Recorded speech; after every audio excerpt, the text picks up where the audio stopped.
Hello friends, दोस्तों last episode में हम लोगों ने देखा था कि पीटर के ऊपर मर्डर का इल्जाम लगा था और कॉन्गो ब्रदर्स उसे किल करना चाहते थे, लेकिन थेडियस उसे डिफेंड कर रहा था और वो बुरा होता है कि किम कभी भी ऐसा नहीं कर सकता। तो कॉन्गो ब्रदर्स थेडियस से भी बोल देते हैं कि क्योंकि वही किम को इस जगह पर लेकर आया है तो वो भी एक क्रिमिनल है और उसे भी इस चीज की सजा मिलेगी। लेकिन इस चीज की वजह से थेडियस को काफी ज्यादा गुस्सा आ गया होता है और वो हंसते हुए बोलता है, लगता है तुम दोनों मरना चाहते हो और मैं तुम्हारी इस ख्वाहिश को पूरा करने के लिए भी तैयार हूँ। तो अब आगे एपिसोड की स्टार्टिंग में हमें दिखाया जाता है कि एक कॉन्गो ब्रदर हंसते हुए बुरा होता है। जरा इसे देखो तो इसे लगता है कि इतना ज्यादा पावरफुल है कि हम दोनों कॉन्गो ब्रदर्स को हरा सकता है, लेकिन इसी वक्त थेडियस इस पर्सन को एक बहुत ही जोरदार किक मारता है और थेडियस की इस किक की वजह से यहाँ पर एक काफी पावरफुल प्रेशर रिलीज हुआ होता है, जिसे देखकर आसपास के सभी लोग काफी ज्यादा हैरान हो रहे होते हैं। लेकिन इसी के साथ हमें दिखाया जाता है कि कॉन्गो ब्रदर ने थेडियस की इस किक को ब्लॉक कर लिया होता है और ये देखकर पीटर सोच रहा होता है ये लोग भी डिसाइपल की पोजीशन के कैंडिडेट हैं, तो इसका साफ मतलब यही है कि इनकी स्ट्रेंथ भी किसी डिसाइपल से कम नहीं होगी। लेकिन क्या थेडियस अकेला इन दोनों को हरा सकता है? जिसके बाद वो कॉन्गो ब्रदर हंसते हुए बुरा होता है, मुझे लगा था तुम बहुत ज्यादा स्ट्रांग हो और तुमसे फाइट करने में मजा आएगा, लेकिन ये क्या, तुम तो बहुत ही ज्यादा वीक हो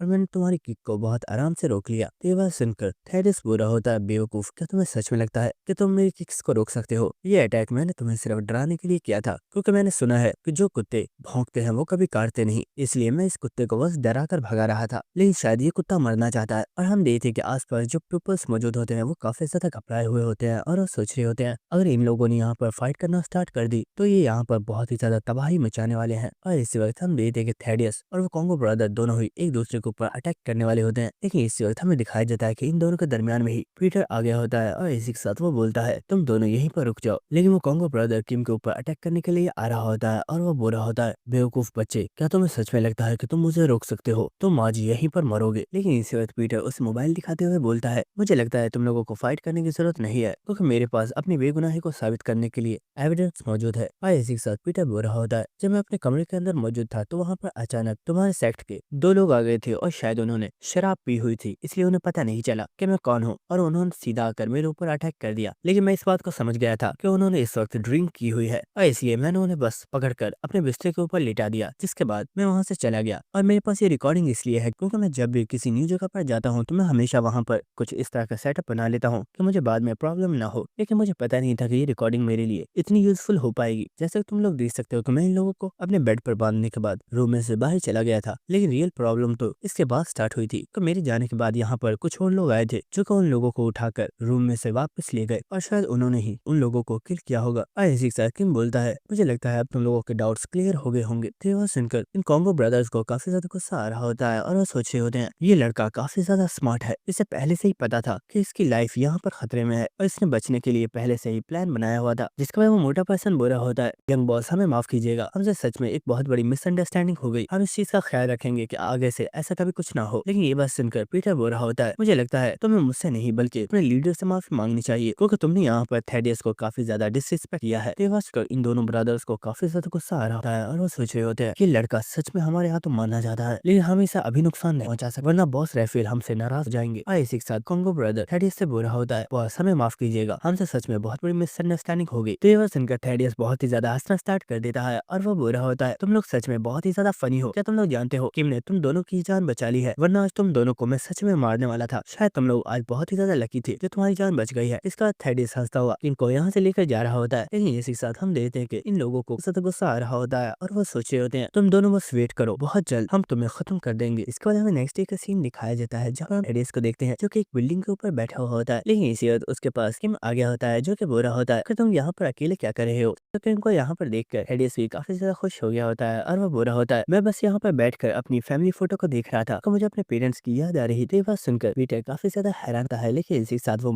बोलता है, ये पिक्चर सच में काफी ज्यादा ब्यूटीफुल है। ये बात सुनकर थेडियस बोल रहा होता है, हाँ ये पिक्चर सच में बहुत ज्यादा ब्यूटीफुल है और मैं इसे हमेशा संभाल कर रखता हूँ कि ये मेरे लिए बहुत ही ज्यादा प्रीशियस है, क्योंकि जब मैं बहुत ज्यादा छोटा था तो मेरे फादर की डेथ हो गई थी, जिसके बाद एक दिन अचानक से मेरी मदर मुझे इस कॉलोन हेल में छोड़कर चली गई, लेकिन मैं हमेशा ही उनका वेट करता रहा, लेकिन वो कभी भी वापस नहीं आई और अब ये एक फोटो ही है जिसमें मैं अपने फादर और मदर को देख सकता हूँ। लेकिन इसी के साथ थेडियस हंसते हुए बोलता है, ब्रदर मुझे माफ करना, पता नहीं मैं किस तरह की बकवास बातें कर रहा हूँ, लेकिन लेकिन इसी वक्त पीटर बोलता है मैं तुमसे काफी ज्यादा जेलस हूँ। ये बात सुनकर थेडियस काफी ज्यादा हैरान होता है, लेकिन इसी साथ पीटर बुरा होता है तुम्हारी जो फैमिली थी तुम्हारे पास उनकी एक पिक्चर मौजूद है और तुम उन्हें कभी भी देख सकते हो। ये बात सुनकर थेडियस बुरा होता है ब्रदर क्या तुम्हारे पास कोई भी फोटो नहीं है। ये बात सुनकर पीटर को किसी की याद आ रही होती है, जहाँ पर हम एक लड़की को देखते हैं जो कि काफी ज्यादा रो रही होती है। लेकिन इसी के साथ पीटर हंसते हुए बोलता है फोटो तो एक बहुत ही दूर की बात है, मुझे तो ये भी याद नहीं क्या कभी मेरे पास कोई फैमिली भी थी। ये बात सुनकर थेडियस बुरा होता है ब्रदर आखिर ये तुम क्या कह रहे हो, तुम्हें ग्लोरी ऑर्गेनाइजेशन में इस बारे में पता करना चाहिए, उन लोगों के पास हर पर्सन की इन्फॉर्मेशन होती है। ये बात सुनकर पीटर बुरा होता है अरे छोड़ो भी, ये सब मेरे लिए मायने नहीं रखता है क्योंकि मैं बचपन से ही ऑर्फनेज में ही पला हूँ और मैं एक अनाथ हूँ, इसलिए मुझे अब इन सब चीजों से फर्क नहीं पड़ता। लेकिन आज तुम्हें देखकर मैं ये सोच रहा हूँ कि मेरे पास भी अपनी फैमिली की कम से कम एक फोटो तो होनी चाहिए थी। लेकिन इसी वक्त थेडियस काफी जोर से हंसते हुए बोलता है ब्रदर मेरे पास एक काफी जबरदस्त आइडिया आया है। तो पीटर बोलता है आखिर हुआ क्या, तुम इतने जोश में क्यों लग रहे हो। थेडियस बोल रहा होता है देखो मैं भी अनाथ हूँ और तुम भी अनाथ हो, तो क्यों ना हम दोनों एक दूसरे के रियल ब्रदर्स बन जाएं। और इसी वक्त वो पीटर के पास आ जाता है और वो बोल रहा होता है ब्रदर आज से तुम और मैं हम दोनों ब्रदर्स हैं और बहुत ही जल्द हम लोग एक काफी जबरदस्त पिक्चर लेंगे और फिर तुम उस पिक्चर को अपने पास रख सकते हो और जब भी तुम्हें कभी अपनी फैमिली की याद आए तो तुम हम दोनों की पिक्चर को देख लेना। तो ये बात सुनकर पीटर बोल रहा होता है क्या तुम्हें सच में लगता है कि मुझे तुम्हारी याद आएगी। तो ये बात सुनकर थेडियस बोल रहा होता है ब्रदर तुम तो सच में काफी ज्यादा कोल्ड हो। और इसी के साथ थेडियस यहाँ पर काफी ज्यादा खुश लग रहा होता है और ये देखकर पीटर काफी ज्यादा हैरान हो रहा होता है। लेकिन इसी के साथ थेडियस बोलता है ब्रदर मुझे काफी ज्यादा भूख लग रही है, क्या तुम मेरे साथ खाना खाने चलोगे। तो पीटर बोलता है हाँ क्यों नहीं चलो चलते हैं। जिसके बाद हमें नेक्स्ट कॉन्गो ब्रदर्स का सीन दिखाया जाता है और हम यहाँ पर एक कॉन्गो ब्रदर को देखते हैं जो कि एक मूर्ति को शेप दे रहा होता है। लेकिन इसी के साथ वो किम की उसी बात को याद कर रहा होता है जहाँ पर किम ने उन लोगों से बोला था कि तुम्हें अपने सेक्ट लीडर से माफी मांगनी चाहिए। और ये बात सोचकर उसे काफी ज्यादा गुस्सा आ रहा होता है और वो काफी ज्यादा गुस्से में बोल रहा होता है मैं इन दोनों कमीनों को मार डालूंगा। वो लड़का एक दिन पहले ही यहाँ पर आया है लेकिन मुझे उससे बहुत ही ज्यादा नफरत हो गई है और मैं बस उससे खत्म कर देना चाहता हूँ। लेकिन इसी वक्त यहाँ पर एक पर्सन भागता हुआ आ रहा होता है और चिल्लाते हुए बोल रहा होता है बॉस हमारे ऊपर पीटर ने अटैक किया है। तो ये बात सुनकर वो लोग काफी ज्यादा हैरान होते हैं और वो बोलते हैं क्या तुम सच कह रहे हो। तो पर्सन अपने घुटनों पर बैठ गया होता है और वो बोल रहा होता है बॉस मैं बिल्कुल सच कह रहा हूँ, पीटर एक बार फिर से अपीयर हो गया है। तो हम देखते कि दोनों कॉन्गो ब्रदर्स ही खड़े हो गए होते हैं और इसी के साथ वो लोग यहाँ पर काफी ज्यादा गुस्से में कह रहे होते हैं हमारे गुस्से को सही जगह पर उतारने का वक्त आ गया है, चलो चलकर अपने सारे गुस्से को इस पीटर के ऊपर उतार देते हैं। जिसके बाद हमें नेक्स्ट थेडियस और पीटर का सीन दिखाया जाता है जो कि रास्ते पर चल रहे होते हैं और थेडियस पीटर से बोल रहा होता है किम क्या तुम जानते हो ये बात बहुत ही ज्यादा अजीब है, आखिर पीटर अचानक से कोलोन हेल में अपीयर क्यों हुआ है, क्या उसे हमसे कुछ चाहिए, आखिर इसके पीछे उसका रीजन क्या हो सकता है। कुछ भी हो मुझे पीटर को पहले पकड़ना होगा क्योंकि कॉन्गो ब्रदर्स भी पीटर को करना चाहते हैं और जैसे ही वो लोग पीटर को पकड़ लेंगे उनका नेक्स्ट टारगेट मैं होऊंगा क्योंकि एक बार उन्होंने पीटर को पकड़ लिया तो ब्रदर रेफिल उन्हें डिसाइपल पोजीशन दे देंगे जिसके बाद उन्हें मेरे ऑर्डर्स को फॉलो नहीं करना पड़ेगा। ऐसे वक्त वो पीटर के कंधे पर हाथ रखते हुए बोलता है ब्रदर किम मैं जानता हूँ कल तुम्हारे साथ जो कुछ भी हुआ था उसकी वजह से तुम काफी ज्यादा घबरा गए होगे, लेकिन फिक्र मत करो जब तक मैं यहाँ पर मौजूद हूँ तुम्हें कुछ भी नहीं होगा। अगर तुम्हारे ऊपर कभी भी कोई भी मुसीबत आई तो उससे पहले मुझसे निपटना होगा, इसलिए तुम्हें फिक्र करने की कोई भी जरूरत नहीं है और तुम जब तक चाहो यहाँ पर आराम से रह सकते हो। इसके बाद हमें नेक्स्ट एक बिल्डिंग का सीन दिखाया जाता है जिसके ऊपर ही हमारा साइमन मौजूद होता है और वो हंसते हुए बोल रहा होता है बार बार अलग अलग जगह पर अपीयर होना और इन लोगों की नाक के नीचे से निकल जाना इस सब में काफी ज्यादा मजा आता है। और इसी के साथ वो हंसते हुए सोच रहा होता है मुझे पूरा यकीन है कॉन्गो ब्रदर्स को इस वक्त बहुत ही ज्यादा गुस्सा आ रहा होगा तो वो एक बार फिर से मुझे पकड़ नहीं पाए। इसके बाद हमें नेक्स्ट कॉन्गो ब्रदर्स की बिल्डिंग का सीन दिखाया जाता है और यहाँ पर दो गार्ड्स भी मौजूद होते हैं जिनमें से एक गार्ड रूम के अंदर जा रहा होता है और वो बोल रहा होता है मुझे बॉस को कुछ इंपॉर्टेंट इन्फॉर्मेशन देनी है तो मैं उन्हें रिपोर्ट करके आता हूँ, बेवकूफ अंदर मत जाओ, अगर तुम अंदर गए तो तुम मारे जाओगे। तो ये बस सुनकर वो पर्सन काफी ज्यादा हैरान होता है और वो बोलता है आखिर हुआ क्या है, तुम मुझे डरा क्यों रहे हो। पर्सन बोल रहा होता है दोनों बॉस पीटर को पकड़ने के लिए गए थे लेकिन इन्हें पीटर नहीं मिला जिसकी वजह से इन्हें बहुत ही ज्यादा गुस्सा आया हुआ है और मुझे लगता है अगर हम में से कोई भी इस रूम के अंदर गया तो वो लोग गुस्से में हमें ही मार डालेंगे। तो ये बात सुनकर वो पर्सन भी काफी ज्यादा घबरा गया होता है और वो बुरा होता है ब्रदर तुम्हारा थैंक, अगर तुमने मुझे वक्त नहीं रोका होता तो शायद अभी तक तुम मैं मर गया होता। इसके बाद हमें इस रूम के अंदर का सीन दिखाया जाता है जहाँ पर हम देखते हैं कि ये दोनों कॉन्गो ब्रदर्स यहाँ पर एक्सरसाइज कर रहे होते हैं और हमें दिखाया जाता है कि यहाँ पर काफी ज्यादा वेट्स पड़े होते हैं जिन्हें ये लोग एक्सरसाइज के लिए यूज कर रहे होते हैं। और इसी के साथ एक कॉन्गो ब्रदर बोल रहा होता है ब्रदर चाहे कुछ भी क्यों ना हो जाए लेकिन हम डिसाइपल्स बनकर रहेंगे। तो ये बात सुनकर उसका दूसरा भाई बोल रहा होता है ब्रदर तुम फिक्र मत करो, हमें डिसाइपल के टाइटल्स जरूर मिलेंगे और पीटर को कोई और नहीं बल्कि हम लोग ही मारेंगे। बस मैं ऊपर वाले से ये विश करता हूँ कि बस एक बार पीटर हमें मिल जाए, उसके बाद उसका मरना कंफर्म है। इसके बाद हमें नेक्स्ट पीटर के कमरे का सीन आया जाता है जहाँ पर साइमन भी मौजूद होता है और वो यहाँ पर कमरे की तलाशी ले रहा होता है। तो ये देखकर पीटर बोल रहा होता है साइमन आखिर तुम कर क्या रहे हो। साइमन बोल रहा होता है ब्रदर क्या तुम श्योर हो कि इस बार तुम्हारे कमरे में कोई भी कैमरा वगैरह मौजूद नहीं है, कहीं ऐसा ना हो कि इन लोगों ने यहाँ पर कोई सीक्रेट कैमरा छुपाया हुआ हो। तो पीटर बोल रहा होता है साइमन तुम फिक्र मत करो, यहाँ पर ऐसा कुछ भी नहीं है क्योंकि लास्ट टाइम जो कुछ भी हुआ था उस सब की वजह से दोनों कॉन्गो ब्रदर्स की प्राइड काफी ज्यादा हर्ट हो गई है। अब मुझे नहीं लगता कि वो दोबारा मेरे खिलाफ कोई भी ऐसी साजिश करेंगे। लेकिन इसी वक्त पीटर बोलता है, साइमन क्या तुमने कभी इस तरह की फीलिंग को महसूस किया है, बिल्कुल अपने हम शक्ल के सामने बैठकर बातें करना। तो ये बात सुनकर साइमन काफी ज्यादा हैरान हो गया होता है, लेकिन इसी के साथ वो हंसते हुए बोलता है, ब्रदर आज तुमने फर्स्ट टाइम मेरी स्किल्स की तारीफ की है, ये सुनकर मुझे काफी ज्यादा अच्छा लगा। इसके बाद साइमन बुरा होता है, ब्रदर मैं तुमसे ये पूछना चाहता था कि आखिर तुमने मुझे दोबारा से यहाँ पर अपीयर होने के लिए क्या बोला, क्या तुम कुछ प्लानिंग कर रहे हो? तो पीटर बुरा होता है, साइमन मेरा प्लान ये है कि हम इन कॉन्गो ब्रदर्स और उसके सभी शैडोमैन्स का ध्यान भटकाने वाले हैं, और इस दौरान मैं यहाँ पर मौजूद सभी प्लेसेस को चेक कर लूंगा। तो मुझे लगता है कि रेफेल यहाँ पर कुछ ऐसा छुपा रहा है जो बहुत ही ज्यादा खास है, और वो चीज रेफेल कमजोरी है। तुम फिक्र मत करो, बस मैं जैसे कह रहा हूँ वैसे करते रहो, हम जल्दी ही रेफेल की कमजोरी तक पहुंच जाएंगे। जिसके बाद साइमन इस जगह से जा रहा होता है और वो बुरा होता है, ब्रदर तुम फिक्र मत करो, तुम मुझसे जैसा कहोगे मैं बिल्कुल वैसा ही करूंगा। लेकिन इसी के साथ पीटर बुरा होता है, तुम अपना ख्याल रखना, कहीं ऐसा ना हो कि कॉन्गो ब्रदर्स तुम्हें पकड़ लें, वो दोनों काफी ज्यादा स्ट्रॉन्ग है। ये बात सुनकर साइमन बुरा होता है, ब्रदर फिक्र मत करो, भले ही मैं ओल्ड हो चुका हूँ लेकिन मैं अब भी काफी ज्यादा स्ट्रॉन्ग हूँ, और मैं कम से कम उन दोनों के हाथों से तो खुद को मरने नहीं दूंगा। इसके बाद हमें नेक्स्ट डे का सीन दिखाया जाता है और पीटर रस्ते पर चढ़ा होता है और वो सोच रहा होता है आखिर रेफेल ने अपनी कमजोरी को कहाँ पर छुपाया होगा। जब इंसान कोई किसी चीज को छुपाता है तो वो दो जगह पर ही उन चीजों को छुपा सकता है। पहली जगह तो वो जहाँ पर काफी ज्यादा सिक्योरिटी हो, और सेकंड जगह वो जहाँ कोई पर्सन उस जगह के बारे में सोच भी नहीं सकता। और जहाँ तक मेरा ख्याल है कोलोन हेल में कोई भी ऐसी जगह नहीं है जहाँ पर स्पेशल सिक्योरिटी है। लेकिन सेकंड चीज हो सकती है रेफेल ने उस कमजोरी को ऐसी जगह पर छुपाया है जहाँ पर कोई पर्सन जाने के बारे में भी नहीं सोच सकता। तो आखिर वो जगह कौन सी है? और इससे और पीटर को कुछ याद आता है और वो फौरन से भागते हुए उस जगह की तरफ जाना स्टार्ट कर देता है, और वो सोच रहा होता है आखिर मैंने इस बारे में पहले क्यों नहीं सोचा। मुझे पूरा यकीन है वो जगह वही है। और हम देखते हैं कि पीटर किसी जगह पर पहुंच गया होता है, और ये कोई और जगह नहीं बल्कि थेडिस का घर होता है। और इसे देखते हुए पीटर सोच रहा होता है अगर मेरा शक सही है तो रेफेल ने उस चीज को थेडिस के घर पे ही छुपाया हुआ है, शायद मुझे थेडिस के घर की तलाशी लेनी होगी। और पीटर यहाँ पर कुछ ग्लव भी पहन रहा होता है, लेकिन इसी वक्त हमें दिखाया जाता है कि यहाँ पर थेडिस आगे होता है, और इसी के साथ वो बोलता है ब्रदर किम आखिर ये तुम क्या कर रहे हो, और तुम मेरे घर के सामने क्यों खड़े हो? ये बात सुनकर पीटर काफी ज्यादा शॉक गया होता है, लेकिन इसी के साथ थेडिस काफी ज्यादा गुस्से में पूछता है ब्रदर आखिर तुम खामोश क्यों हो, मुझे बताओ आखिर तुम यहाँ पर क्या कर रहे हो? और थेडिस की बात सुनकर किम सोच रहा होता है ये घर थेडिस की मॉम का है, इसलिए थेडिस इसके लिए बहुत ही ज्यादा सेंसिटिव है, मुझे यहाँ पर जो भी बोलना है वो सोच समझ कर बोलना होगा वरना थेडिस को मेरे ऊपर शक हो जाएगा। और इसी वक्त पीटर यहाँ पर एक टाइल को टच करता है और वो टाइल पीटर के टच करते ही टूट जाती है। तो ये देखकर पीटर बुरा होता है, मैंने जब इन टाइल्स को देखा था तो मुझे ये पता चल गया था कि ये टाइल्स काफी ज्यादा वीक है, और मैं जानता हूँ कि तुम इस प्लेस की कितनी ज्यादा केयर करते हो, कि ये तुम्हारी मदर का हाउस है, इसलिए मुझे लगता है कि हमें इन टाइल्स को चेंज कर देना चाहिए, कि जब तुम्हारी मॉम यहाँ पर वापस आएंगी तो इन टाइल्स की वजह से उनके पैर में चोट भी लग सकती है। तो ये बात सुनकर थेडियस काफी ज्यादा हैरान होता है। जिसके बाद पीटर यहाँ से जा रहा होता है और वो बुरा होता है, मैं बस इन टाइल्स को चेक करने के लिए आया था, अब मैं यहाँ से जा रहा हूँ। लेकिन इसे थेडियस उसे रोक लेता है और वो बोलता है ब्रदर किम जब तुम यहाँ तक आ गए हो तो क्यों ना तुम मेरे घर के अंदर चलो। तो किम बुरा होता है, अरे नहीं इसकी जरूरत नहीं है। तो थेडियस बुरा होता है, आखिर तुम इतने ज्यादा नर्वस क्यों हो रहे हो, चलो बस भी करो और अंदर आ जाओ, वरना ये बात अगर मेरी मॉम को पता चली कि मैंने अपने ब्रदर को अपने घर में वेलकम भी नहीं किया तो उन्हें कितना ज्यादा बुरा लगेगा। ये बात सुनकर पीटर भी इसके लिए मान जाता है, जिसके बाद वो थेडियस के साथ चलता हुआ इस घर के अंदर आ जाता है। लेकिन पीटर इस घर को देखकर काफी ज्यादा हैरान हो गया होता है, क्योंकि वो देखता है कि थेडियस ने यहाँ पर हर एक चीज को बहुत ही अच्छे तरीके से संभाल कर रखा हुआ है, और ये देखकर पीटर काफी ज्यादा हैरान होता है और वो सोच रहा होता है थेडियस सच में अपनी मॉम से बहुत ज्यादा प्यार करता है, और इसलिए उसने इस घर की हर एक चीज को बहुत ही अच्छे तरीके से डेकोरेट करके रखा हुआ है। जिसके बाद थेडियस बुरा होता है, ब्रदर किम क्या तुम जानते हो तुम आज पहली पर्सन हो जिसे मैंने इस घर के अंदर इनवाइट किया है। और ये बात सुनकर पीटर काफी ज्यादा हैरान होता है, लेकिन इसी के साथ वो सोच रहा होता है क्या कोई पर्सन ऐसा सोच सकता है कि वो पर्सन जिसे कोलोन हेल का डेविल बुलाया जाता है, जब उसकी मदद की बात आती है तो वो पर्सन इतना ज्यादा इनोसेंट हो जाता है। इसके बाद थेडियस किम को एक अलमारी दिखा रहा होता है और वो बोल रहा होता है ये अलमारी मेरे फादर ने मेरी मदर को गिफ्ट की थी, और इस अलमारी में अभी भी मेरी मदर के कपड़े रखे हुए हैं, लेकिन मैंने इस अलमारी को कभी भी ओपन नहीं किया, क्योंकि यह अलमारी मुझे हमेशा ही मुझे मेरी मदर की याद दिलाती है, और मुझे लगता है कि अगर मैं इसे यूज करूंगा तो कहीं मैं अपनी मदर के बारे में ना भूल जाऊं, इसलिए आज तक मैंने कभी इस अलमारी को ओपन भी नहीं किया। और मैं उस दिन का वेट कर रहा हूँ जब मेरी मदर इस घर में वापस आ जाएंगी और वो खुद इस अलमारी को यूज करेंगी। ये बात सुनकर पीटर बोल रहा होता है तुम सच में अपनी मदर से बहुत ज्यादा प्यार करते हो। तो थेडियस बोल रहा होता है हाँ ये बात तो सच है, लेकिन इसी वक्त यहाँ पर एक बहुत ही जोर से वार्निंग का अलार्म बजता है, जिसे सुनकर थेडियस बोल रहा होता है मुझे लगता है पीटर दोबारा से अपीयर हो गया है। ये बात सुनकर किम तेजी से यहाँ से भाग कर जा रहा होता है और वो बोल रहा होता है हमें जल्दी से जाकर उस पीटर को पकड़ना चाहिए वरना वो दोबारा से यहाँ से भाग जाएगा। लेकिन थेडियस उस पकड़ कर रोक लेता है और वो बोल रहा होता है आखिर तुम कहाँ पर जा रहे हो, तुम बहुत ज्यादा वीक हो। तो किम बोल रहा होता है अरे नहीं मैं तुम्हारी हेल्प कर सकता हूँ, मुझे तुम्हारी हेल्प करने दो। तो थेडियस बोल रहा होता है ब्रदर तुम फिक्र मत करो, तुम्हारा ये भाई पीटर को पकड़ने के लिए काफी है, तुम बस यहीं पर रुको, मैं थोड़ी देर में वापस आ जाऊंगा। जिसके बाद हमें नेक्स्ट साइमन का सीन दिखाया जाता है जो कि रास्ते पर चलता हुआ जा रहा होता है और वो बोल रहा होता है ये शैडोमैन्स बहुत ही ज्यादा शार्प है, इस बार इनसे बचकर भागने में मुझे काफी ज्यादा डिफिकल्टी हुई, लेकिन मैं फाइनली वहां से निकल आया। लेकिन इसके बाद किसी पर्सन ने साइमन के ऊपर अटैक कर दिया होता है, हमें दिखाया जाता है कि पर्सन कोई और नहीं बल्कि कॉन्गो ब्रदर होता है जो कि साइमन को बहुत ही पावरफुल पंच मारता है और इस पंच की वजह से साइमन बहुत ही ज्यादा दूर जाकर गिर जाता है। और इसी के साथ हमें दिखाया जाता है कि यहाँ पर दोनों कॉन्गो ब्रदर्स आगे होते हैं और इसी के साथ एक पर्सन बोल रहा होता है, ब्रदर मुझे लगता है ऊपर वाले ने हमारी विश को सुन लिया और फाइनली हमें पीटर मिल ही गया। और इसी के साथ एक कॉन्गो ब्रदर हंसते हुए बोल रहा होता है, हम बचपन से ही यही सुनते आए हैं कि पीटर एक लेजेंड है और शायद ये बात सच है क्योंकि तुमने बिना देखे ही हमारी इस अटैक को ब्लॉक कर लिया। इतनी ओल्ड एज में भी तुम बहुत ही ज्यादा शार्प हो।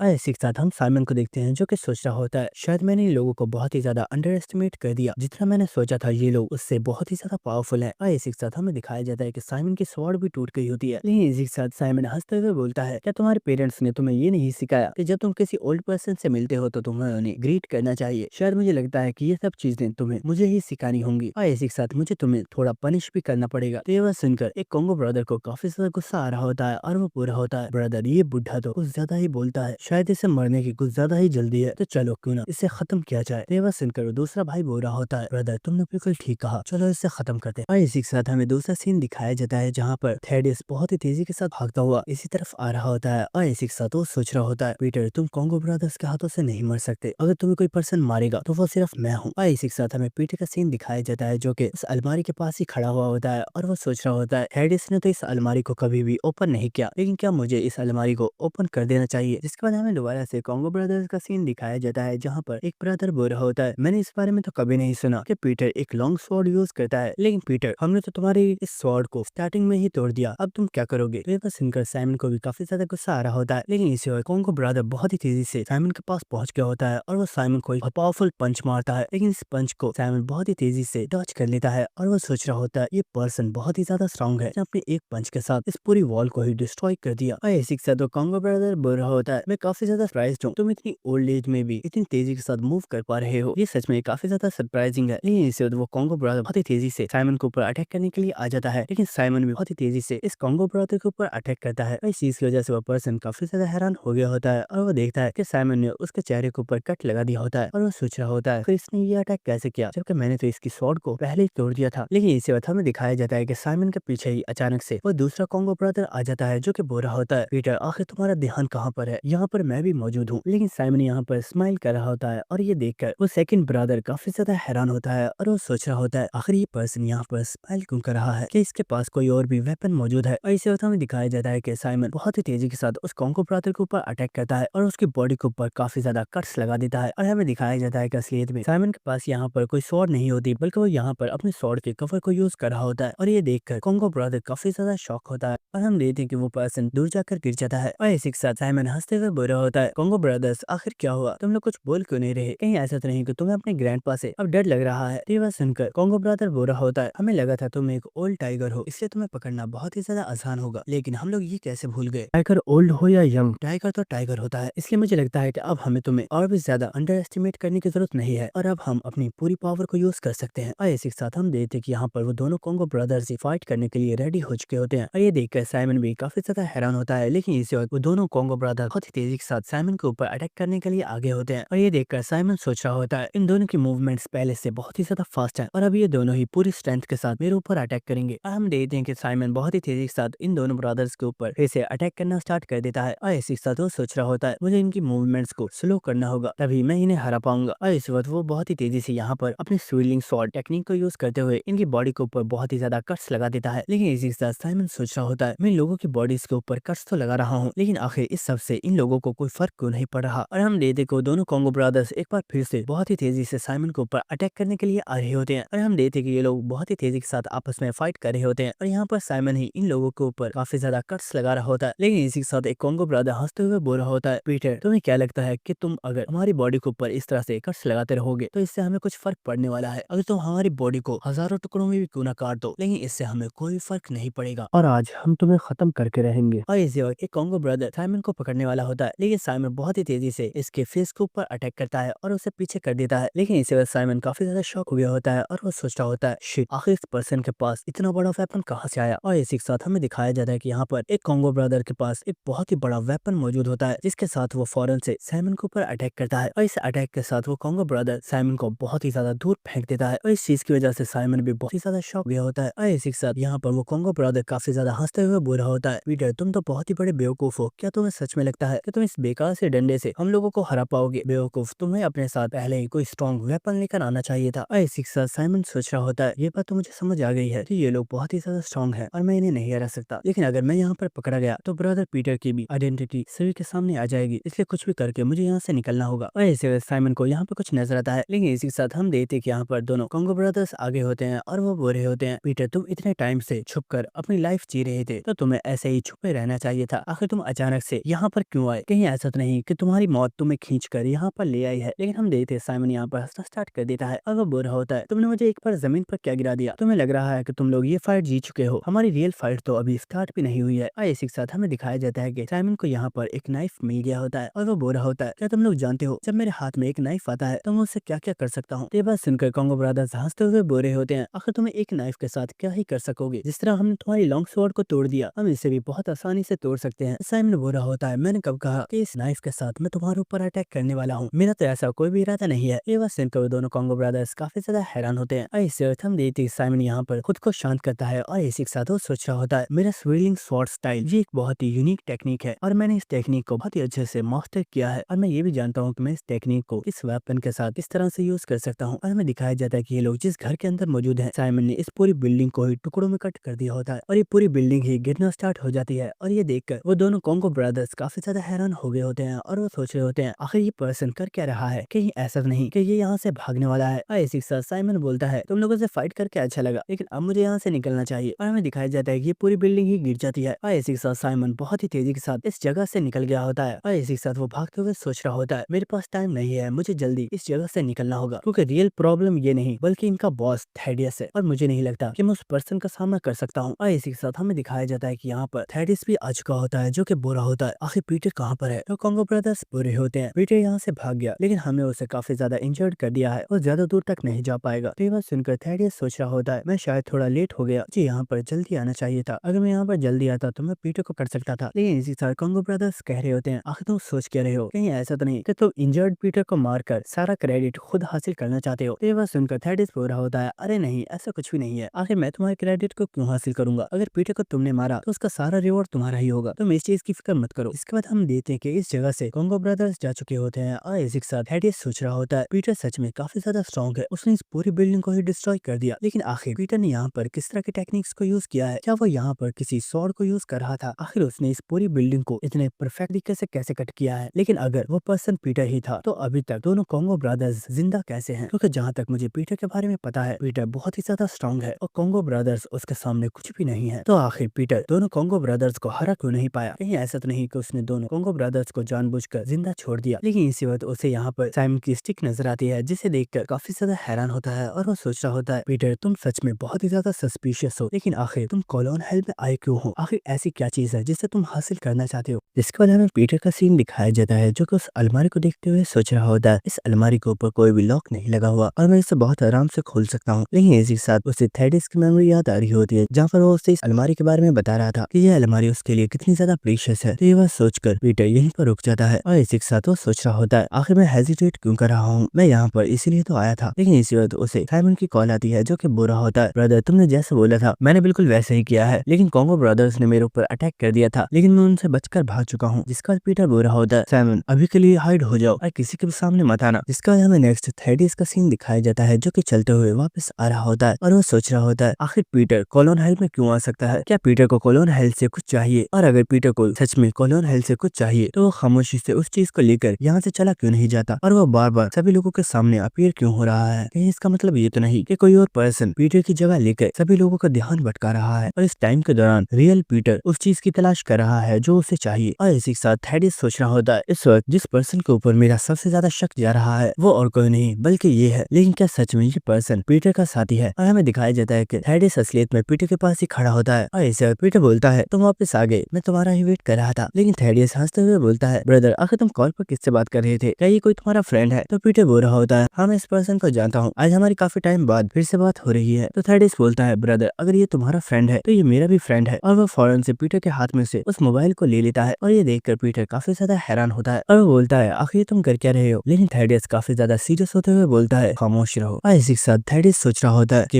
इस वक्त मेरा शक जिस पर्सन पे है वो और कोई नहीं बल्कि तुम हो। लेकिन क्या सच में तुम पीटर के साथी हो? अगर ऐसा हुआ तो मुझे तुम्हें यहीं पर मारना होगा। लेकिन इसी वक्त फोन पर वो पर्सन बुरा होता है, ब्रदर तुम अचानक से चुप क्यों हो गए, तुम कुछ बोल क्यों नहीं रहे, तुमने जो ऑर्डर दिया है वो तुम्हें कब तक चाहिए, मुझे बताओ, मैं उसे टाइम पर डिलीवर कर दूंगा। तो ये बात सुनकर थेडियस काफी ज्यादा हैरान होता है और वो सोच रहा होता है आखिरी पर्सन किस ऑर्डर के बारे में बात कर रहा है। लेकिन इसी वक्त पीटर उसे टाइल्स की तरफ इशारा करता है और इसी के साथ वो पर्सन भी बोल रहा होता है, ब्रदर आपने जितनी टाइल्स बताई है वो टाइम पर डिलीवर हो जाएंगी, बस आप मुझे अपनी लोकेशन और डे के बारे में बता दीजिए। ये बात सुनकर थेडियस काफी ज्यादा हैरान हो रहा होता है। लेकिन इसी के साथ पीटर बोल रहा होता है यहाँ पे ये जितनी भी टाइल्स हैं ये सभी खराब हैं, तो मैंने सोचा कि हमें यहाँ पर न्यू टाइल्स लगा देनी चाहिए, ये काफी ज्यादा अच्छा रहेगा, तुम इस बारे में क्या सोचते हो। तो ये बात सुनकर थेडियस बोलता है वेल ये आइडिया तो काफी ज्यादा अच्छा है। और इसी के साथ वो सोच रहा होता है शिट आखिर मैंने किम के ऊपर शक क्यों किया, ये पर्सन तो मेरे साथ काफी ज्यादा सिंसियर है। और इसी के साथ पीटर बोल रहा होता है थेडियस तुम पीटर को पकड़ने के लिए गए थे, क्या तुमने उसे पकड़ लिया। तो थेडियस बोल रहा होता है अरे नहीं, पीटर काफी ज्यादा शार्प है, जब तक मैं वहाँ पर पहुंचा वो पहले ही वहाँ से निकल चुका था। तो पीटर बोल रहा होता है शायद इसमें तुम भी कुछ नहीं कर सकते, क्योंकि पीटर को ऐसे ही लोग लेजेंडरी किलर नहीं बोलते, चलो मैं अपने रूम में वापस जा रहा हूँ। तो ये बात सुनकर थेडियस भी इसके लिए मान जाता है और इसी के साथ वो काफी ज्यादा हैरान होता है क्योंकि उसे इस वक्त कुछ भी समझ नहीं आ रही होती कि यहाँ पर चल क्या रहा है। जिसके बाद हमें नेक्स्ट राफेल का सीन दिखाया जाता है जो कि बोल रहा होता है कॉन्गो ब्रदर्स यहाँ पर मुझसे डिसाइपल की पोजीशन मांगने के लिए आए थे, लेकिन वो उस ओल्ड पीटर को भी नहीं पकड़ पा रहे। सच में ये बुढ़ा तो कुछ ज्यादा ही तेज है। लेकिन पीटर मैं जानता हूँ तुम आखिर कॉलोन हेल में क्यों गए हो, तुम मेरी वीकनेस की तलाश कर रहे हो, लेकिन क्या तुम्हें सच में लगता है कि मेरी वीकनेस को तुम इतनी आसानी से तलाश कर लोगे, तुम उसे कभी भी तलाश नहीं कर पाओगे। जिसके बाद हमें नेक्स्ट रात के वक्त थेडियस का सीन दिखाया जाता है जो कि अपनी छत के ऊपर बैठा हुआ होता है। लेकिन इसी वक्त यहाँ पर पीटर भी आ गया होता है और वो बोल रहा होता है हे आखिर तुम यहाँ पर कर क्या रहे हो। थेडियस बोल रहा होता है कि क्या तुम अभी भी जाग रहे हो, मैं तो बस यहाँ पर थोड़ी सी ट्रेनिंग कर रहा था। लेकिन इसी वक्त वो बोलता है हे वेट आखिर तुम्हारे हाथ पर क्या हुआ है, कहीं जब मैंने तुमसे तुम्हारा मोबाइल छीना था तो उस वक्त तो तुम्हें ये चोट नहीं लग गई थी। तो पीटर बोल रहा होता है अरे नहीं कोई बात नहीं, मेरा हाथ बिल्कुल ठीक है। तो ये बात सुनकर थेडियस बोल रहा होता है ब्रदर टिम प्लीज मुझे माफ करना, मेरा इरादा तुम्हें नुकसान पहुंचाने का नहीं था, बस मुझसे गलती से तुम्हें चोट लग गई। लेकिन इस वक्त पीटर बोलता है एक्चुअली मैं तुमसे ये पूछने के लिए आया था क्या तुम्हें यहाँ पर आसपास किसी मेडिकल शॉप या फिर किसी डॉक्टर के बारे में पता है। मैं सोच रहा था कि अगर यहाँ पर कोई ऐसी दुकान मौजूद है तो मैं वहाँ पर जाकर अपने लिए मरहम ले आऊँ, लेकिन मुझे आसपास ऐसी कोई भी प्लेस नहीं मिली। तो थेडियस बोल रहा होता है तुम फिक्र मत करो, मुझे एक डॉक्टर के बारे में पता है, मैं तुम्हें अभी बताता हूँ। और इसी के साथ वो अपनी नोटबुक के ऊपर एक ड्राइंग बनाना स्टार्ट कर देता है और इस ड्राइंग को देखकर पीटर काफी ज्यादा हैरान हो रहा होता है। लेकिन इसी के साथ थेडियस बोल रहा होता है ये लो मैंने तुम्हारे लिए उस डॉक्टर की प्लेस का नक्शा तैयार कर दिया है, अब तुम आराम से वहाँ पर जा सकते हो। जिसके बाद पीटर इस नोट को अपने पास रख लेता है। लेकिन इसी के साथ वो बोल रहा होता है थेडियस क्या तुम गुस्सा हो। तो थेडियस बोलता है क्या आखिर मैं गुस्सा क्यों होऊंगा। तो पीटर बोल रहा होता है तुम पीटर को पकड़ने के लिए गए थे लेकिन तुम उसे नहीं पकड़ पाए और मुझे लगता है शायद इस वजह से तुम बहुत ही ज्यादा गुस्सा हो, क्योंकि इस प्लेस को देखकर मुझे ऐसा ही लग रहा है कि तुमने अपने सारे गुस्से को अपनी ट्रेनिंग में उतार दिया। और हम देखते कि यहाँ पर लोहे की बड़ी बड़ी रॉड्स होती है जिसके ऊपर थेडियस के पंचेस के निशान मौजूद होते हैं और इन्हें देखकर पीटर सोच रहा होता है थेडियस सच में बहुत ही ज्यादा गुस्से में है, लेकिन आखिर इतनी छोटी सी बात पर इसे इतना गुस्सा क्यों आ रहा है। लेकिन इसे थेडियस बोलता है ब्रदर अगर मैं तुम्हें सच बताऊं तो मुझे पीटर की तो बिल्कुल भी परवाह नहीं है, मैं बस एक चीज की वजह से परेशान हूँ। ये बात सुनकर पीटर बोलता है आखिर बात क्या है तुम मुझे बता सकते हो। तो थेडियस बोल रहा होता है असलियत में मैं कॉन्गो ब्रदर्स के पास गया था, लेकिन उन्होंने मुझे जो बताया उसकी वजह से मैं परेशान हो गया। और इसी के साथ हमें एक प्रीवियस सीन दिखाया जाता है जहाँ पर थेडियस बोल रहा होता है आखिर तुम क्या कह रहे हो, ब्रदर राफेल ने मुझसे प्रॉमिस किया था ऐसा फिर कभी नहीं होगा। तो कॉन्गो ब्रदर्स बोल रहे होते हैं बॉस थेडियस मुझे लगता है आप ये चीज भूल रहे हो, आपने प्रॉमिस किया था कि आप पीटर को पकड़ोगे, लेकिन आप अभी तक पीटर को नहीं पकड़ पाए और इसलिए बॉस राफेल को नहीं लगता कि वो आपकी और ज्यादा हेल्प कर पाएंगे और कॉलोन हेल में बहुत ही जल्दी डिमोलिशन का काम स्टार्ट हो जाएगा। तो ये सुनकर थेडियस बहुत ही ज्यादा हैरान होता है और वो बोल रहा होता है आखिर तुम क्या बकवास कर रहे हो, मैंने ब्रदर राफेल को बोला हुआ है कि मैं पीटर को पकड़ कर रहूंगा, क्या उन्हें मेरे ऊपर भरोसा नहीं है। तो कॉन्गो ब्रदर्स कह रहे होते हैं बॉस थेडियस मुझे लगता है आपको इस सिचुएशन को समझना चाहिए, बॉस राफेल बहुत ही टाइम से गवर्नमेंट से इस बारे में बात कर रहे थे, लेकिन आप अभी तक बॉस राफेल की एक रिक्वेस्ट को भी कंप्लीट नहीं कर पाए हो। तो क्या आपको लगता है कि बॉस राफेल आपकी और ज्यादा हेल्प कर पाएंगे। इसी के साथ वो दोनों ही यहाँ पर काफी ज्यादा स्माइल कर रहे होते हैं। इसी के साथ हमें प्रेजेंट सीन दिखाया जाता है जहाँ पर थेडियस बोल रहा होता है मैंने ब्रदर राफेल के साथ एक डील की हुई थी, लेकिन ये दोनों कॉन्गो ब्रदर्स मेरी उस डील को बर्बाद कर रहे हैं, इसी वजह से कॉलोन हेल खतरे में है। तो ये बात सुनकर पीटर काफी ज्यादा हैरान होता है और वो बोल रहा होता है थेडियस मुझे तुम्हारी बातें समझ नहीं आ रही, इस कॉलोन हेल के बॉस तो तुम हो, तो आखिर तुम इस कॉलोन हेल को किससे बचाना चाहते हो और इसके लिए तुम्हें राफेल के सपोर्ट की जरूरत क्यों है। तो ये बात सुनकर थेडियस बोल रहा होता है असलियत में मेरा जो टाइटल है द डेविल ऑफ कॉलोन ये मुझे एक पर्सन की वजह से मिला है, क्योंकि वो पर्सन असलियत में एक बहुत ही पावरफुल डेविल था जिसका सामना कोई भी नहीं करना चाहता था, लेकिन अचानक वो पर्सन डिसअपीयर हो गया और उसी पर्सन से मैं इस प्लेस को प्रोटेक्ट करना चाहता हूँ, क्योंकि मुझे डर है कि वो पर्सन किसी दिन वापस ना आ जाए। तो ये बात सुनकर पीटर बोल रहा होता है थेडियस मुझे लगता है शायद तो मुझे किसी ऐसी चीज के बारे में बता रहे हो जो मुझे पता नहीं होना चाहिए, इसलिए मैं यहाँ से चलता हूँ। तो ये बात सुनकर थेडियस बोलता है ब्रदर नहीं, तुम यहाँ पर रुक जाओ, अगर मैं किसी पर ट्रस्ट करता हूँ तो वो सिर्फ तुम हो और मुझे लगता है शायद इस सब मैटर के बारे में मैं तुमसे शेयर कर सकता हूँ। अब से कई साल पहले मैं और मेरी मदर हम लोग इस कंट्री में आए थे और कॉलोन ये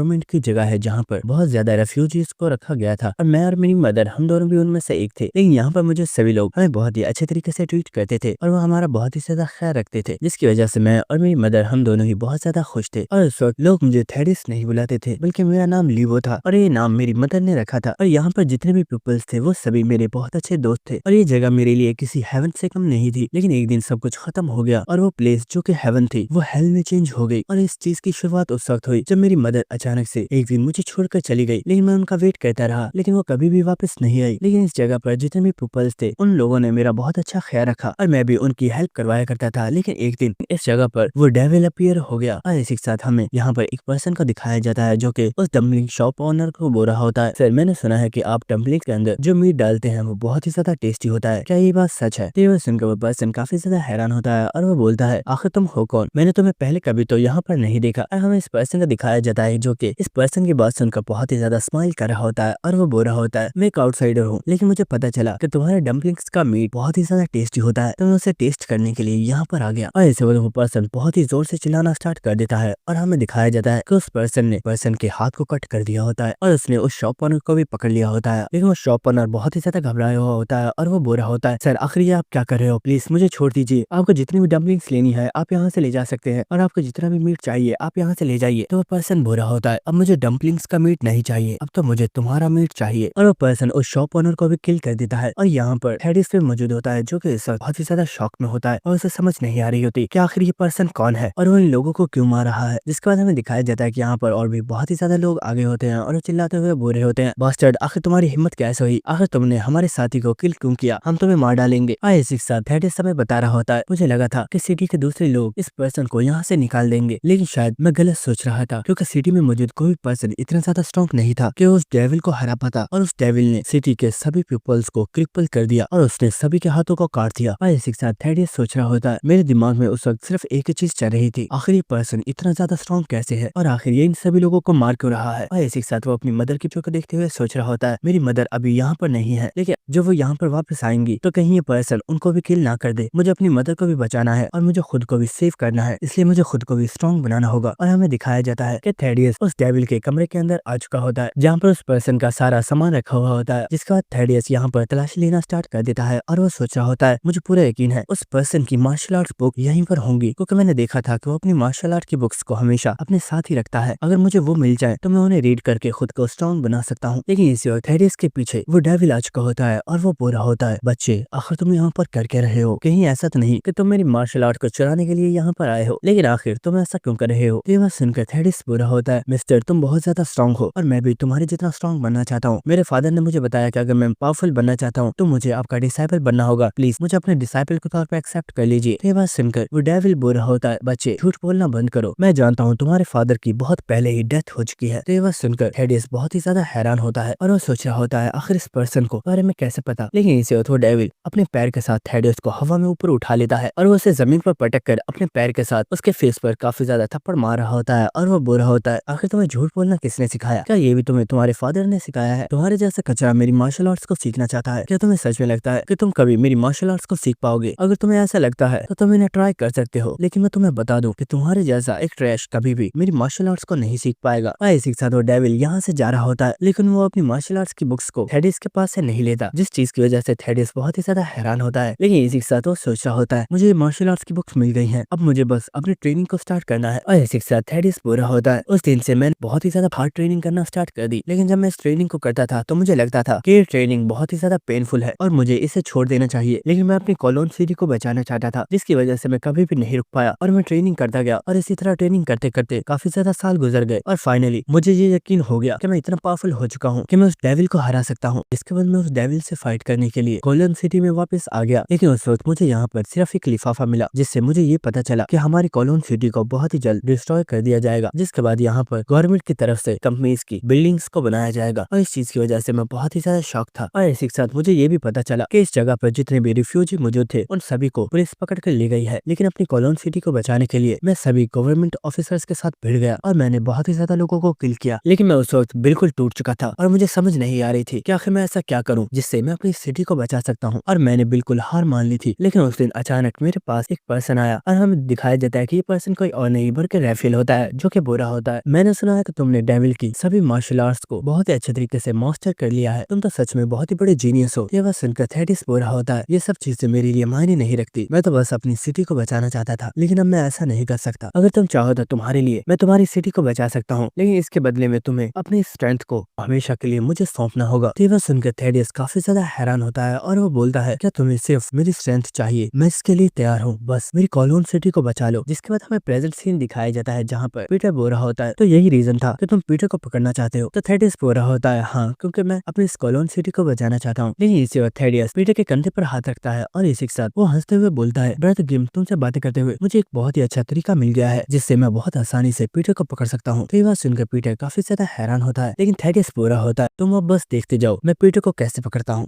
जिसके बाद हमें नेक्स्ट सीन दिखाया जाता है जहाँ पर पीटर साइमन के साथ बात कर रहा होता है और साइमन पीटर को बता रहा होता है, ब्रदर जैसा हमारा प्लान था मैं बिल्कुल वैसे ही काम कर रहा था, लेकिन अचानक मेरे ऊपर कॉन्गो ब्रदर्स ने अटैक कर दिया, लेकिन मैं काफी ज्यादा एम्बेरस्ड हूँ कि मैं उन कॉन्गो ब्रदर्स को हरा नहीं पाया। तो पीटर बोल रहा होता है, साइमन मुझे उनकी परवाह नहीं है, मुझे ये बताओ क्या तुम इंजर्ड हो? तो साइमन बोल रहा होता है, अरे नहीं तो ऐसा कुछ भी नहीं है। तो पीटर बोल रहा होता है, झूठ मत बोलो, मुझे थेडियस से पता चल चुका है कि तुम इंजर्ड हो, मुझे बताओ आखिर तुम्हें क्या हुआ है? तो साइमन बोल रहा होता है, अरे कुछ नहीं ब्रदर, बस उन लोगों से फाइट करते हुए मेरी रिब्स की कुछ हड्डियां टूट गई, लेकिन मैं जल्दी ही रिकवर हो जाऊंगा। तुम्हें तो याद ही होगा जब हम यंग थे तो अक्सर जब हमारी हड्डियां टूट जाती थी तो हम बस अपनी हड्डियों के ऊपर छोटी मोटी मरहम लगा लेते थे। मुझे बस अपनी बॉडी के ऊपर मरहम लगानी है और फिर मैं ठीक हो जाऊंगा। साइमन तुम पहले जैसे यंग नहीं हो जो सिर्फ नॉर्मल मरहम से तुम ठीक हो जाओगे, तुम्हें मेडिसिन की जरूरत है। मैं तुम्हें एक लोकेशन सेंड कर रहा हूँ, तुम वहाँ पर चले जाओ, वहाँ पर एक क्लिनिक मौजूद है, तुम उस जगह से अपने लिए मेडिसिन ले सकते हो। ये सुनकर साइमन बोल रहा होता है, चलो ठीक है जैसा तुम कहते हो मैं बिल्कुल वैसे ही करूंगा। और हमें नेक्स्ट सीन दिखाया जाता है जहाँ पर साइमन चलते हुए उस क्लिनिक के पास आ गया होता है और वो बोल रहा होता है कि ये सच में एक क्लिनिक है, ये तो किसी कबाड़ खाने से कम नहीं लग रहा। और हम देखते हैं कि ये क्लिनिक एक बहुत ही बेकार जगह पर मौजूद होता है। जिसके बाद साइमन इस क्लिनिक के अंदर आ जाता है, लेकिन वो देखता है कि इस जगह पर सभी चीजें टूटी हुई हैं और कोई भी सामान अपनी जगह पर नहीं रखा हुआ। और ये देखकर साइमन काफी ज्यादा हैरान होता है और वो बोल रहा होता है, आखिर यहाँ पर हुआ क्या है, सारी चीजें इस तरह बिखरी क्यों हुई है? लेकिन इनसे उसे पीटर कॉल आती है जो कि बोल रहा होता है, साइमन तुम कहाँ पर हो, क्या तुम क्लिनिक पहुंच गए? तो साइमन बोल रहा होता है, ब्रदर मैं क्लिनिक में आ गया हूँ, लेकिन यहाँ पर कुछ बहुत ही ज्यादा अजीब है, यहाँ पर सारा सामान बिखरा हुआ है और मुझे नहीं लगता कि ये कोई क्लिनिक है। आखिर तुम्हें ये इन्फॉर्मेशन दी किसने थी? तो ये बात सुनकर पीटर काफी ज्यादा हैरान हो गया होता है और इसी के साथ वो साइमन से बोलता है, साइमन जल्दी करो और निकलो वहाँ से। तो ये बात सुनकर साइमन काफी ज्यादा हैरान होता है और वो बोलता है, ब्रदर आखिर ये तुम क्या कह रहे हो? अब जब मैं यहाँ तक आ ही गया हूँ तो मुझे यहाँ से कुछ मेडिसिन तो ले ही लेनी चाहिए। लेकिन पीटर बोलता है, साइमन मेरी बात मानो और निकलो वहाँ से, ये ट्रैप है। लेकिन इसी वक्त साइमन से कोई पर्सन बोलता है, तो फाइनली हमारी मुलाकात हो ही गई और हमें दिखाया जाता है कि ये आवाज किसी और की नहीं बल्कि थेडियस की होती है, जो कि काफी स्टाइल के साथ यहीं पर दीवार के ऊपर बैठा हुआ होता है। और थेडियस बोल रहा होता है, क्या तुम ही वो पर्सन हो जिसे सब लोग लेजेंड बोलते हैं? तो ये बात सुनकर साइमन हंसते हुए बोल रहा होता है, अब मैं अपने मुंह से अपनी तारीफ तो नहीं कर सकता, शायद लोगों को पता है कि मैं एक लेजेंड हूँ, इसलिए वो मुझे लेजेंड बुलाते हैं। लेकिन इसी के साथ पीटर साइमन से बोल रहा होता है, साइमन आखिर तुम क्या कर रहे हो? कि तुम इससे फाइट करने की तो नहीं सोच रहे, वहाँ से निकलो, तुम थेडियस को नहीं हरा सकते। लेकिन साइमन बोल रहा होता है, ब्रदर मुझे लगता है अब इसके लिए बहुत ज्यादा लेट हो चुका है और अब मैं यहाँ से नहीं भाग पाऊंगा। और इसी वक्त साइमन अपने एयरपोर्ट्स को भी तोड़ देता है और साइमन थेडियस से बोल रहा होता है, मैं एक चीज की वजह से काफी ज्यादा क्यूरियस हूँ, आखिर तुम्हें पता कैसे चला कि मैं इस जगह पर आने वाला हूँ? ये बात सुनकर थेडियस बोल रहा होता है, ये मेरे लिए बिल्कुल भी डिफिकल्ट नहीं था, मुझे कॉन्गो ब्रदर्स से पता चला कि उन्होंने तुम्हें इंजर्ड कर दिया है और क्योंकि तुम एक ओल्ड पर्सन हो तुम्हारी बॉडी जल्दी रिकवर नहीं कर पाएगी, इसलिए तुम्हें मेडिसिन की जरूरत है और मेडिसिन हमें सिर्फ क्लिनिक पर ही मिल सकती है और कॉलोन हेल में सिर्फ एक क्लिनिक मौजूद है जो कि ये है। तो थेडियस की बात सुनकर साइमन हंसना स्टार्ट कर देता है और वो बुरा होता है, तुम तो सच में काफी ज्यादा इंप्रेसिव हो, लेकिन बच्चे क्या तुम्हें सच में लगता है कि तुम्हें अकेले यहाँ पर मुझे पकड़ने के लिए आना चाहिए था? तो बात सुनकर थेडियस बुरा होता है, तुम फिक्र मत करो, मैं तुम्हें डिसअपॉइंट नहीं करूंगा, लेकिन हाँ एक चीज जो मैं तुम्हें एडवांस में ही बोल देना चाहता हूँ। और इससे थेडियस जब करके फ्लोर पर आ जाता है और हम देखते को यहाँ पर अपनी फाइटिंग स्टाइल में आ चुका होता है और इसी के साथ थेडियस बुरा होता है, मेरी तुम्हारी कोई पर्सनल दुश्मनी तो नहीं है, लेकिन क्योंकि मुझे तुम्हें मारने का ऑर्डर मिला है तो मुझे तुम्हें किल करना होगा। ये बात सुनकर साइमन काफी ज्यादा हैरान होता है और वो बुरा होता है, वेल तुम्हारी बातें सुनकर तो मुझे भी गूज़बम्प आ रहे हैं, लगता है हमारी इस फाइट में काफी ज्यादा मजा आएगा, तो चलो अपनी फाइट को स्टार्ट करते हैं। और साइमन अभी ये बोल ही रहा होता है, लेकिन इसी वक्त हमें दिखाया जाता है कि थेडियस बहुत ही तेजी से साइमन के पास आ चुका होता है और वो साइमन का फेस पर एक बहुत ही पावरफुल किक मारता है, जिसकी वजह से साइमन भी काफी ज्यादा शॉक हो गया होता है और वो सोच रहा होता है, व्हाट आखिर ये पर्सन इतना ज्यादा फास्ट कैसे है? और ये अटैक करने के बाद थेडियस सोच रहा होता है, इस पर्सन को लोग यूं ही लेजेंड नहीं बुलाते, मैंने इसके ऊपर बहुत ही तेज रफ्तार के साथ अटैक किया था, लेकिन लास्ट मोमेंट पर इस पर्सन ने मेरे इस अटैक को देख लिया और इसने बहुत तेजी से इस अटैक को डॉच कर लिया और इसी के साथ इसने मेरे पैर के ऊपर अटैक भी किया, लेकिन क्योंकि इसका डैगर काफी स्मॉल था तो वो डैगर मेरे पैर को कट नहीं कर पाया। लेकिन अगर इस पर्सन के पास यहाँ पर एक स्वॉर्ड होती तो शायद मेरा पैर कट गया होता। जिसके बाद साइमन बुरा होता है, लड़के तुम तो बहुत ही ज्यादा गुस्से वाले हो, अगर तुम आगे आगे ऐसे ही रहे तो कोई भी लड़की तुमसे शादी नहीं करेगी, क्योंकि लड़कियों को इतना गुस्सा करने वाले लड़के पसंद नहीं है। इसी के साथ साइमन सोच रहा होता है, मैं यहाँ पर इस पर्सन को ऐसे शो कर रहा हूँ जैसे मुझे इसके अटैक से कोई भी फर्क नहीं पड़ा, लेकिन मैं अपनी बॉडी को फ्रीली मूव नहीं कर पा रहा क्योंकि मेरी रिब्स टूटी हुई हैं और वो काफी ज्यादा पेन कर रही हैं। इसी वक्त साइमन बोलता है, लड़के मैं तुम्हारे साथ अच्छे से फाइट करना चाहता था, लेकिन मेरे पास ज्यादा टाइम नहीं है, इसलिए मुझे सब कुछ एक मूव में ही खत्म करना होगा। और ये बात सुनकर थेडियस काफी ज्यादा हैरान होता है और वो सोच रहा होता है कई पर्सन स्टार्टिंग में ही अपना सबसे पावरफुल अटैक मेरे ऊपर करने वाला है। और इसी वक्त हम देखते हैं कि साइमन बहुत ही तेजी के साथ थेडियस के ऊपर अटैक करना स्टार्ट कर देता है, लेकिन थेडियस बहुत ही तेज रफ्तार के साथ इन सभी अटैक्स को डॉज कर रहा होता है। और इसी के साथ थेडियस सोच रहा होता है, अनबिलीवेबल, ये सच में यकीन करना काफी ज्यादा मुश्किल है, लेकिन इतनी ओल्ड एज में भी ये पर्सन इतना फास्ट मूव कर पा रहा है। और इसी के साथ साइमन सोच रहा होता है, मैं इस पर्सन के ऊपर बहुत ही तेज रफ्तार के साथ अटैक कर रहा हूँ, लेकिन मैं अभी तक इसे टच भी नहीं कर पाया और ये बहुत आसानी से मेरे सभी अटैक्स को डॉज कर रहा है। और इसी वक्त हम देखते हैं कि थेडियस बहुत ही तेजी से साइमन की आई के ऊपर अटैक करने वाला होता है, लेकिन थेडियस बहुत ही तेजी से पीछे हो जाता है। और इसी के साथ वो हंसते हुए पूरा होता है, ये अटैक तो काफी ज्यादा स्पेशल था, मुझे लगा तुम मेरी आंख को फोड़ने वाले हो, इसलिए मैं जल्दी से पीछे हो गया। ये बात सुनकर साइमन बुरा होता है, हाँ शायद तुम लकी थे, इसलिए तुमने मेरी इस अटैक को पहले ही प्रिडिक्ट कर लिया और तुम तेजी से पीछे हो गए। लेकिन इसी के साथ साइमन सोच रहा होता है, शिट, मेरे पास यहाँ पर मेरी लॉन्ग स्वॉर्ड नहीं है और इस डैगर के साथ मैं सही से फाइट नहीं कर पा रहा हूँ, और क्योंकि मेरी बॉडी यहाँ पर बहुत ही ज्यादा वीक है, इसलिए मैं ज्यादा टाइम तक इस पर्सन के सामने नहीं टिक पाऊंगा, इसलिए मुझे अपनी पूरी स्ट्रेंथ को इकट्ठा करके इसके ऊपर एक पावरफुल अटैक करना होगा। और इसी वक्त साइमन बहुत ही तेजी के साथ मूव करता है और हम देखते को यहाँ पर अपनी पूरी स्ट्रेंथ को यूज करते हुए थेडियस के ऊपर बहुत ही तेजी से अटैक्स कर रहा होता है, लेकिन थेडियस बहुत ही तेजी से इन सभी अटैक्स को डॉज कर रहा होता है और वो बुरा होता है, ये सच में बहुत ही ज्यादा अमेजिंग है, तुम काफी ज्यादा इंजर्ड हो, लेकिन फिर भी तुम बहुत तेजी के साथ मूव कर पा रहे हो। लेकिन इन अटैक्स को डॉज करने के साथ थेडियस सोच रहा होता है, मैंने इस बारे में कभी नहीं सुना कि पीटर एक स्वॉर्ड्समैन है, और मुझे लगता था कि पीटर कोई कॉम्बैट फाइटर होगा, लेकिन इस पर्सन ने यहाँ पर अभी तक अपने किसी भी कॉम्बैट स्टाइल को यूज नहीं किया। और इसी वक्त थेडियस बोलता है, पीटर मुझे लगता है तुम इस डैगर के साथ काफी ज्यादा वीक हो गए हो और तुम्हारे पास यहाँ पर एक लॉन्ग स्वॉर्ड होनी चाहिए थी, क्योंकि तुम इस डैगर से मेरे साथ सही से फाइट नहीं कर पा रहे। तो ये बात सुनकर पीटर बुरा होता है, बेवकूफ लड़के, क्या तुम मुझे अंडर एस्टिमेट करने की कोशिश कर रहे हो? जहाँ पर हम एक लॉन्ग स्वॉर्ड से सिर्फ एक ही अटैक करते हैं, उसी टाइम में हम एक डैगर के साथ अपने सामने वाले पर्सन पर बहुत बार स्टैप कर सकते हैं। और इस वक्त साइमन सामने से अचानक ही डिसअपीयर हो जाता है और ये देखकर थेडियस काफी ज्यादा हैरान होता है और वो सोच रहा होता है आखिर ये पर्सन अचानक से कहाँ पर गायब हो गया। लेकिन इस वक्त साइमन अपनी एक टेक्निक फेलिंग लाइटनिंग स्टाइल को यूज करता है और हम देखते हैं कि साइमन यहाँ पर एक ही बार में बहुत ही ज्यादा डैगर्स के साथ थेडियस के ऊपर अटैक करता है, और ये अटैक देखकर थेडियस काफी ज्यादा हैरान हो गया होता है और वो सोच रहा होता है ये पर्सन वीक नहीं है बल्कि ये बहुत ज्यादा स्ट्रॉन्ग है, लेकिन क्योंकि ये पर्सन अपनी सही कंडीशन में नहीं है, इसलिए ये अपनी पूरी स्ट्रेंथ को यूज नहीं कर पा रहा। लेकिन इसके बावजूद इस पर्सन का ये अटैक बहुत ही ज्यादा पावरफुल है, और अगर मैंने इसे डॉच नहीं किया तो ये अटैक मुझे बहुत ही ज्यादा इंजर्ड कर देगा। और हमें दिखाया जाता है इस अटैक की वजह से यहाँ पर काफी बड़ा धमाका होता है। लेकिन इसी वक्त हम देखते हैं कि साइमन इस वक्त काफी ज्यादा शॉक हो चुका होता है, क्योंकि हमें दिखाया जाता है कि थेडियस ने इस पावरफुल अटैक को अपने हाथ के साथ रोक लिया होता है, जिसकी वजह से साइमन का हाथ इंजर्ड हो गया होता है। और इसी के साथ थेडियस हंसते हुए बोलता है, ओल्ड मैन, तुम्हारा ये अटैक सच में बहुत ही ज्यादा पावरफुल था, अगर मैंने तुम्हारे इस डैगर को अपने हाथ से नहीं रोका होता तो तुम तो अपने इस डैगर को मेरे सीने के अंदर ही खोप देते। और ये बात सुनकर साइमन काफी ज्यादा हैरान होता है और वो सोच रहा होता है ये पर्सन एक मॉन्स्टर है, मैंने इसके ऊपर एक बहुत ही पावरफुल अटैक किया था, लेकिन इसने बहुत आसानी से इस अटैक को रोक लिया। लेकिन इसी वजह साइमन काफी ज्यादा हैरान होता है और हमें दिखाया जाता है कि थेडियस ने साइमन के ऊपर एक बहुत ही पावरफुल अटैक कर दिया होता है। ये पर्सन मेरी रिब के ऊपर अटैक कर रहा है क्योंकि ये जानता है कि मेरी रिब टूटी हुई है, और साइमन इस अटैक को ब्लॉक करने वाला होता है। लेकिन हम देखते हैं कि थेडियस ने ये अटैक साइमन के फेस के ऊपर किया होता है और वो इस अटैक के साथ साइमन को काफी ज्यादा दूर फेंक देता है। लेकिन थेडियस बुरा होता है, तुमने इतने शॉर्ट टाइम में अपनी क्रिटिकल इंजरी को बहुत अच्छे तरीके से प्रोटेक्ट किया था, लेकिन वो अटैक तो मैंने तुम्हें सिर्फ डराने के लिए किया था और मेरा मेन अटैक तुम्हारे फेस पर था, तो बताओ तुम्हें मेरा ये अटैक कैसा लगा? ये बात सुनकर साइमन भी काफी ज्यादा हैरान होता है। लेकिन इसी साथ थेडियस बुरा होता है, मुझे माफ करना, मैं इतने टाइम से तुम्हारे साथ सही तरीके से फाइट नहीं कर रहा था, लेकिन अब मैं पूरी रिस्पेक्ट के साथ तुम्हारे साथ फाइट करूंगा और मैं तुम्हें किल करूंगा। और इसी के साथ हमें दिखाया जाता है कि थेडियस यहाँ पर अपनी पूरी स्ट्रेंथ के साथ साइमन के ऊपर अपनी पावरफुल टेक्निक 100 इंस्टेंट ब्लो के साथ अटैक करता है, और इस टेक्निक को देखकर साइमन काफी ज्यादा शॉक हो चुका होता है और वो सोच रहा होता है ये पर्सन बहुत ही ज्यादा पावरफुल है, लेकिन शायद यही मेरा एंड है। ब्रदर, मुझे माफ करना, शायद मैं तुम्हारी और ज्यादा हेल्प नहीं कर पाऊंगा क्योंकि मैं यहाँ पर मरने वाला हूँ। लेकिन इसी वक्त कोई पर्सन थेडियस को आवाज देता है और वो बोलता है, थेडियस यहीं पर रुक जाओ। और हमें दिखाया जाता है कि पर्सन कोई और नहीं बल्कि पीटर है, जिसे यहाँ पर देखकर थेडियस बुरा होता है, ब्रदर किम, आखिर तुम यहाँ पर क्या कर रहे हो? तो पीटर बुरा होता है, मैं ये तुम्हें बाद में समझा दूंगा कि मैं यहाँ पर क्यों आया हूँ, लेकिन उससे पहले मुझे तुम्हें बताना है। लेकिन हम देखते कि यहाँ पर थेडियस काफी ज्यादा सीरियस होता है और वो बुरा होता है, ब्रदर किम, क्या तुम जानते हो मैं तुम्हें सच में बहुत ज्यादा लाइक करने लगा था, क्योंकि जब से तुम कोलोन हिल में आए थे तुम हमेशा ही मुझे बहुत अच्छे तरीके से ट्रीट कर रहे थे, यहाँ तक कि मैंने तो तुम्हें अपने रियल ब्रदर की तरह भी एक्सेप्ट कर लिया था। और इसीलिए मैं चाहता था कि तुम मुझे कभी भी धोखा मत दो, लेकिन मुझे बहुत टाइम पहले ही तुम्हारे ऊपर शक हो गया था कि तुम मुझे धोखा दे रहे हो और तुम पीटर के साथी हो, लेकिन फिर भी मैं तुम्हें इग्नोर करता रहा। तो ये बात सुनकर पीटर काफी ज्यादा हैरान होता है और वो बोलता है तुम्हें ये कब पता चला कि मैं तुम्हें धोखा दे रहा हूँ। तो ये बात सुनकर थेडियस बुरा होता है। मुझे ये बात बहुत पहले ही समझ आ गई थी कि पीटर सिर्फ कोलोन हेल में मौजूद सभी लोगों का ध्यान भटका रहा है और इस टाइम के दौरान में कोई पर्सन इस कोलोन हेल में कुछ तलाश करने की कोशिश कर रहा है। और जब मैं कॉन्गो ब्रदर्स से मिला, मैंने देखा कि उनकी बॉडी के ऊपर जो कट्स लगे हुए हैं वो एक स्वॉर्ड के साथ लगाए गए हैं। और जहाँ तक मुझे पीटर के बारे में इन्फॉर्मेशन मिली है, पीटर का सिर्फ एक फ्रेंड है जो स्वॉर्ड्समैनशिप में बहुत ही ज्यादा माहिर है और वो कोई और नहीं बल्कि साइमन है। और इसी के साथ हम देखते हैं कि साइमन ने भी अपने फेस के ऊपर से पीटर का मास्क उतार दिया होता है। और इसी के साथ थेडियस चलते हुए बुरा होता है, लेकिन ब्रदर क्या तुम जानते हो मेरा शक तुम्हारे ऊपर यकीन में कब बदला। मैं जानता था कि इंजर्ड पीटर खुद को रिकवर करने के लिए क्लिनिक तक आएगा, लेकिन इस क्लिनिक के बारे में सिर्फ 2 ही लोगों को पता था, जिनमें से एक मैं हूँ और दूसरे तुम हो, क्योंकि तुम्हें इस क्लिनिक के बारे में मैंने ही बताया था। लेकिन ब्रदर किम, क्या तुम जानते हो इतने टाइम से मैं सिर्फ यही होप कर रहा था कि तुम वो धोखेबाज ना निकलो, क्योंकि मैं तुम्हें मारना नहीं चाहता था, लेकिन क्योंकि तुम पीटर के साथी हो इसलिए मुझे तुम्हें खत्म करना होगा। तो ये बात सुनकर पीटर बोल रहा होता है थेडियस मुझे लगता है तुम्हें कोई बहुत बड़ी मिसअंडरस्टैंडिंग हो गई है। तो ये बात सुनकर थेडियस बोल रहा होता है ब्रदर किम, आखिर तुम क्या कह रहे हो? अब तो मुझे ये पता चल चुका है तुम जरूर पीटर के साथी हो, या फिर हो सकता है कि तुम पीटर के डिसाइबल हो, इसलिए तुम कोलोन हेल में आए थे। तो ये बात सुनकर पीटर बोल रहा होता है थेडियस तुम्हें सच में कोई मिसअंडरस्टैंडिंग हो रही है, ना तो मैं पीटर का कोई साथी हूँ और ना ही मैं पीटर का डिसाइबल हूँ। तो ये बात सुनकर एक बार के लिए थेडियस काफी ज्यादा खुश हो गया होता है और वो बोल रहा होता है आखिर तुम क्या कह रहे हो, क्या ये पॉसिबल है? लेकिन इसी वक्त पीटर बोलता है हाँ ये सब कुछ पॉसिबल है क्योंकि मैं ही पीटर हूँ। तो ये बात सुनकर थेडियस को काफी ज्यादा गुस्सा आ रहा होता है और वो बोल रहा होता है आखिर तुम किस तरह की बकवास कर रहे हो? ये बात सभी लोग जानते हैं कि पीटर एक ओल्ड मैन है जिसकी उम्र 80 ईयर्स है, तो क्या तुम्हें सच में लगता है कि मैं तुम्हारी इस बात का यकीन करूंगा? तो ये बात सुनकर पीटर बोल रहा होता है तुम यकीन करो या ना करो, मैं ही पीटर हूँ जिसकी तलाश तुम इतने टाइम से कर रहे हो। तो ये बात सुनकर थेडियस हंसते हुए बोल रहा होता है मुझे सच में फर्क नहीं पड़ता तुम पीटर के साथी हो या फिर पीटर के डिसाइपल हो, लेकिन आज तुम मेरे हाथों से मरोगे। ऐसे होता हमें दिखाया जाता है कि थेडियस बहुत ही तेजी से पीटर के पास आ चुका होता है और उसने पीटर के फेस के ऊपर एक बहुत ही पावरफुल अटैक कर दिया होता है और हम देखते हैं कि ये अटैक पीटर को लगने वाला होता है, लेकिन इसी के साथ पीटर सोच रहा होता है थेडियस से फाइट स्टार्ट करने से पहले ही मैं अपने माइंड में बहुत बार थेडियस से फाइट कर चुका हूँ और क्योंकि थेडियस एक बहुत ही पावरफुल मार्शल आर्टिस्ट है इसलिए मैं उसे हराने का तरीका अभी तक फाइंड नहीं कर पाया हूँ, लेकिन मुझे लगता है कि अब रियल फाइट करने का टाइम आ चुका है और इस रियल फाइट में ही मुझे उस तरीके को फाइंड करना होगा। और इसी वक्त हम देखते हैं कि पीटर ने भी बहुत ही तेजी से थेडियस के ऊपर अटैक कर दिया होता है, लेकिन थेडियस इस अटैक को बहुत आसानी से अपने हाथ से ही ब्लॉक कर लेता है और ये देखकर पीटर सोच रहा होता है इसने बहुत तेजी से अपने पैर को पीछे किया और अपने हाथ से बहुत आसानी से मेरी इस अटैक को ब्लॉक कर लिया। इसकी रिएक्शन स्पीड नॉर्मल पर्सन से बहुत ही ज्यादा फास्ट है और हम देखते हैं कि पीटर इस जगह से थोड़ा दूर हो गया होता है और वो सोच रहा होता है थेडियस इस वक्त काफी ज्यादा गुस्से में है, अगर मैं उसे समझाने की कोशिश भी करूंगा तो वो मेरी किसी भी बात को नहीं सुनने वाला और मुझे उससे फाइट ही करनी पड़ेगी। लेकिन इसी वक्त हम देखते हैं कि थेडियस बहुत ही तेजी से पीटर के ऊपर एक बहुत ही पावरफुल अटैक करता है और इस अटैक की वजह से पीटर एक दीवार में जाकर लगता है जिससे वो दीवार भी टूट गई होती है और ये देखकर साइमन काफी ज्यादा हैरान हो रहा होता है,